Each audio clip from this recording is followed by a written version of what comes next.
Welcome back guys. आज हम देखने वाले हैं सिरा ध्वनि शारीर, जो 13 मार्क के लिए स्रोतस के साथ पूछा जाता है। कभी एसक्यू आ जाता है, कभी एलक्यू आ जाता है और कभी इस पे से एमसीक्यू भी पूछे जाते हैं। तो हम देखेंगे सिरा, सबसे पहले सिरा शारीर की। सिरा शारीर के अंदर क्या है, ये 4 मार्क का टॉपिक है सिरा शारीर। उसका व्याख्या देखेंगे। सरनाथ सिरा, सिंपल डेफिनेशन है, आपको याद करना है। सिरा सरनाथ सिरा यानी जो सरन का काम करता है, यानी द्रव्य वहन करने के कारण उसे सिरा कहते हैं।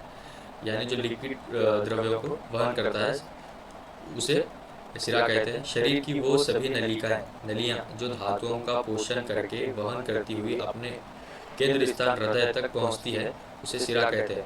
तो आपको सिंपली बता दूं कि सिरा यानी मॉडर्न के अंदर वेन से रिलेटेड बताया गया है। तो वेन क्या करता है, डीऑक्सीजनेटेड ब्लड अपने बॉडी से हृदय की तरफ लेके जाता है, हार्ट की तरफ लेके जाता है। तो यहाँ पे भी डेफिनेशन वही है, बस लैंग्वेज चेंज है कि ये शरीर में वो सभी नलियाँ जो धातुओं को पोषण करके वहन करती हुई अपने केंद्र स्थान हृदय तक पहुँचती है, यानी हृदय की तरफ वापस जा रही है यहाँ पर पोषण करने के बाद, उसे सिरा कहते हैं। जो शारीरिक रक्त को हृदय की तरफ ले जाती है, जो शरीर के रक्त को हृदय की तरफ ले जाती है। अब उसका स्वरूप देखेंगे कि सुश्रुत के अनुसार सिरा कैसी होती है। जिस प्रकार झुर्रियान द्वारा क्यारियों, छोटे उपवन, वस्त्र सिंचन पोषण होता, यानी उसी प्रकार सिरा के अकुंचन प्रसार यानी कॉन्ट्रैक्शन डायलेशन से शरीर का पोषण होता है, उसे परिपालन होता है, उसे उपरनेह भी कहते हैं, उपस्नेह भी कहते हैं। तो स्वरूप कैसा है, जो अकुंचन प्रसारण करता है, यानी कॉन्ट्रैक्शन और डायलेशन करता है और शरीर का पोषण करता है, उसे उपस्नेह और परिपालन भी होता है ये शरीर का। अब हम देखेंगे उत्पत्ति स्थान। उत्पत्ति स्थान सिरा का उत्पत्ति स्थान क्या है, नाभिर्मूलम, यानी नाभि से सिरा की उत्पत्ति होती है, यानी नाभि से सिराएं निकलती है। सिरा का मूल स्थान नाभि बताया है, और आपको बता दूं धमनी का भी मूल स्थान नाभि है। तो आपको ये याद रखना है, आगे तो आएगा। तो इस तरह बताया कि ये नाभि है, तो नाभि से इस तरह सिराएं निकलती हैं, तो इसलिए नाभि को मूल स्थान बताया गया है। तो सभी सिराएं नाभि से संबंध रखती हैं, चारों ओर फैलती हैं, इस तरह जो मैंने आपको यहाँ पर बताया। तो आप उसकी देखेंगे सिरा की संख्या सरनाथ सिरा 700, सप्त सिरा शतानी भवंती। सप्त सिरा यानी सप्त सिरा शतानी भवंती। शुश्रुत सारांतर के अंदर बताया है कि शुश्रुत शारीरिक स्थान में बताया है कि 700 सिराएं हैं। एक मनुष्य के शरीर के अंदर सिरा 700 होती है। इनमें मूल सिराएं 40 होती है, यानी जो बड़ी सिराएं हैं, जो मूल सिराएं हैं, जिससे और दूसरी सिराएं निकलते हैं, वो जो 40 है। देखेंगे प्रकारों में जो मूल सिरा हैं वो 4 भाग के अंदर बताया गया है कि 4 विभाग किए गए हैं। वात वह के 10 सिराएं, पित्त वह के 10, कफ वह 10 और रक्त वह 10। इस तरह टोटल 40 मूल सिरा है। उसके पुनः शाखाओं में, यानी मूल सिरा से पुनः शाखाओं में और सिराएं निकलती हैं। शाखाओं में विभक्त होकर वात वह से 175, पित्त वह से 175, कफ वह से 175, रक्त वह से 175। इस तरह टोटल हो गए हमारे 700 सिराएं। मूल सिराएं 40 हैं और टोटल होते हैं 700। तो षड अंगों के अनुसार देखेंगे कि शाखा के अंदर टोटल 100 सिराएं होती है, मध्य शरीर के अंदर 136 और ऊर्ध्व चतुर्गत में 164। तो एक शाखा के अंदर 100 सिराएं होती है, तो हमारे 4 शाखा यानी 2 हाथ और 2 पैर, इस तरह 400 सिराएं होती हैं। तो ये 400 हो गए शाखा के अंदर, मध्य शरीर में हो गए 136 और 164 हो गए अपने ऊर्ध्व चतुर्गत। उसके अंदर चारों भी आ गए, वात वह, पित्त वह, कफ और रक्त वह। यहाँ पर भी वात पित्त कफ रक्त, वात पित्त कफ रक्त सभी मूल्य सिराओं को मिलाकर उन्हें 4 से मल्टीप्लाई करने के बाद जो भी सिराएं होती हैं वो हमें फाइनल मिलती हैं, जो है शाखा के अंदर 400, मध्य में 136 और ऊर्ध्व चतुर्गत में 164। ये उसकी संख्या हो गई। हम देखेंगे सिराओं का वर्ण कैसा होता है, सिरा किस कलर की होती है अपने दोषों के अनुसार। तो वात वह सिरा होती है, जो वात का वहन करके ले जाती है, वो अरुण कलर की होती है, यानी काले कलर की होती है, और वो वायु से भरी हुई होती है, यानी उसमें वायु होती है, हवा होती है।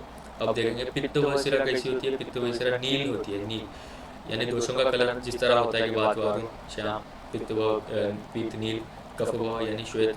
तो इस तरह यहाँ पे सिराओं का भी वर्ण वही है, तो आपके लिए याद करने के लिए आसान है। वात व सिरा अरुण, पित्त व नील, कफ व श्वेत। तो वायु के बाहर वायु से भरी हुई थी वात व सिरा, पित्त व सिरा उष्ण होती है और कफ व सिरा शीत होती है। ये उसके गुणों के अनुसार है, पित्त शीत उष्ण और कफ व शीत। रक्त व देखेंगे, रक्त वर्ण की होती है, नाति उष्ण होती है और नाति शीत होती है। ये पहला उष्ण शीत, नाति उष्ण नाति शीत, ये हो गए सिराओं के वर्ण। और उसके अंदर क्या क्या अधिष्ठान होता है। अब सिरा का सर्वत्व देखेंगे कि सर्वत्व का मतलब क्या है कि कभी भी प्रत्येक सिरा केवल वात पित्त कफ आदि का ही वहन नहीं करती, यानी एक सिरा सिर्फ वात का ही कर रही है, पित्त का ही कर रही है, कफ का ही कर रही है, ऐसा नहीं होता, क्योंकि वो किसी भी दोष को ले जा सकती है, उसमें एक से ज़्यादा भी दोष हो सकते हैं, किंतु सिरा प्रत्येक दोष एवं रक्त के पोषक रस का वहन करती है। यहाँ पर बताया गया है कि सिरा प्रत्येक दोष यानी हर दोष का पोषक रस का वहन करती है, यानी सिरा वही है, लेकिन उसमें से कौन सा दोष बह रहा है वो हम उसके कलर के ऊपर पहचान सकते हैं, उसका कार्य देखेंगे। अब सिराओं के प्राकृत कर्म और वैकृत कर्म ये दोनों भी आपको याद रखने हैं।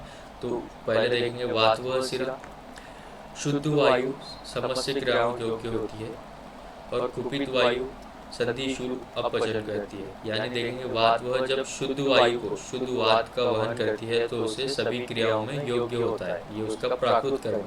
और वहीं पर अगर अशुद्ध वायु अशुद्ध वात अगर वहन होता है सिराओं से तो संधिशूल हमें दिखाई देता है जॉइंट पेन और अपचन, ये लक्षण हमें उसके वात व सिरा के दिखाई देते हैं वैकृत कर्म के अंदर।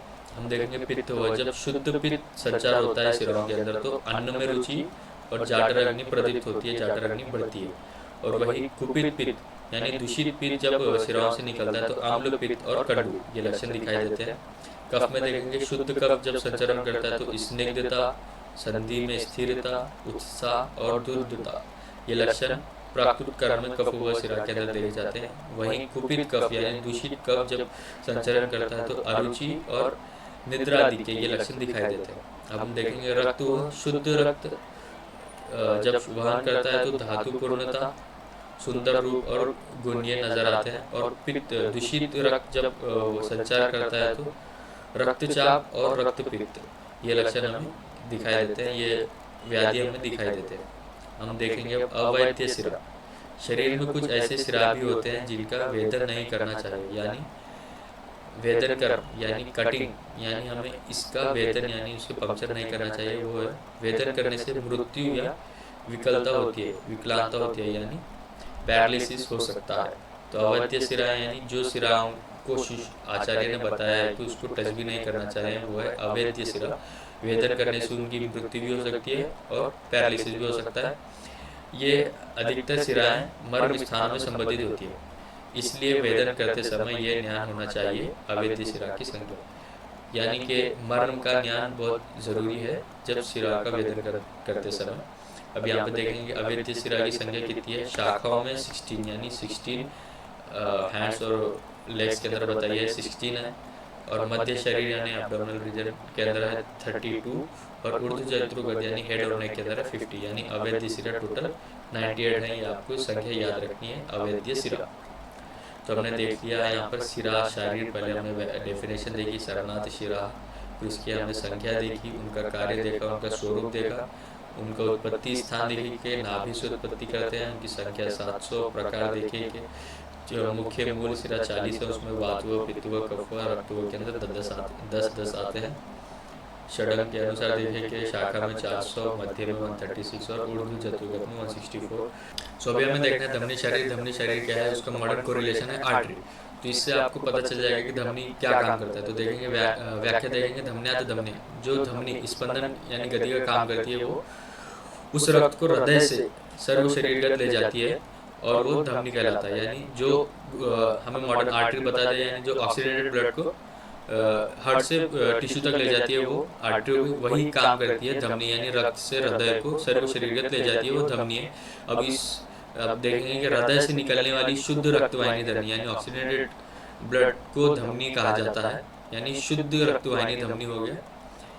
अब वो देखेंगे स्वरूप कैसा होता है, वायु से पूर्ण होना, क्योंकि उसके अंदर खोपड़ी होती है, धमनयुक्त स्पंदन यानी पाल्पिटेशन भी करती है, यानी वेन नहीं करती है, लेकिन यहाँ पर हमने धमनी के अंदर ये स्पंदन नजर आता है। अब हृदय से संबंधित होती है, यानी हृदय से निकलती है। अब हम देखेंगे उसकी उत्पत्ति स्थान या भी नाभिर मूलम, यानी मैंने आपको बताया कि सिरा के अंदर भी कि नाभि उसका मूल स्थान है, तो यहाँ पर भी उत्पत्ति स्थान नाभि बताया, यानी ये नाभि से इस तरह निकलती है धमनी। अब हम देखेंगे उसकी संख्या, नाभि से उत्पन्न होने वाली 24 धमनियाँ हैं। यहाँ पर हम क्वांटिटी डायरेक्ट डिफरेंसेस, सिरा के अंदर 700 संख्या थी और धमनी के अंदर है 24। देखेंगे वो 24 कहाँ काम करती हैं, तो उसके प्रकार वैसे देखेंगे ऊर्ध्वगामी धमनी 10 है ऊर्ध्वगामी धमनी 10 है, यानी जो ऊपर की तरफ जाती है वो 10 है। अधोगामी यानी नीचे की तरफ जाने वाली 10 है।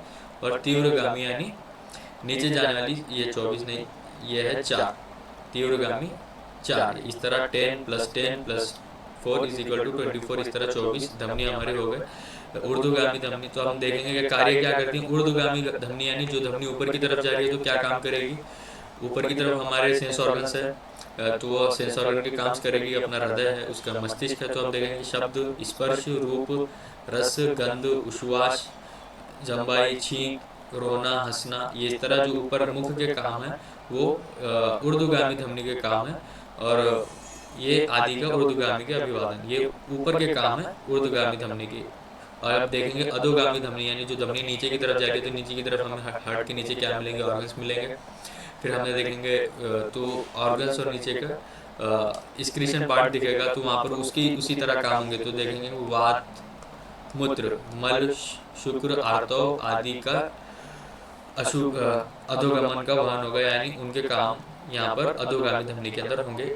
इस तरह देखेंगे, सिंपल याद है, अधोगामी धमनी ऊपर जा रही है, नीचे जा रही है, ऊर्ध्वगामी धमनी ऊपर जा रही है, तो उस तरह काम करेंगे। अब हम देखेंगे तिर्यकगामी धमनी यानी जो साइडों में जाते हैं, तिर्यक दिशाओं में जाते हैं। इस शरीर में जाल विस्तृत होता है, यानी जाल फैलाता है। इनके अंतिम सिरा लोम कूपों से संबंधित होते हैं, यानी इनके अंतिम सिरा हेयर फॉलिकल से जाके मिलते हैं। इस तरह यहाँ पर बताया है, जिनके द्वारा ये स्वेद वहन करती है, यानी जिनके द्वारा ये स्वेदन यानी स्वेटनिंग का काम करती है।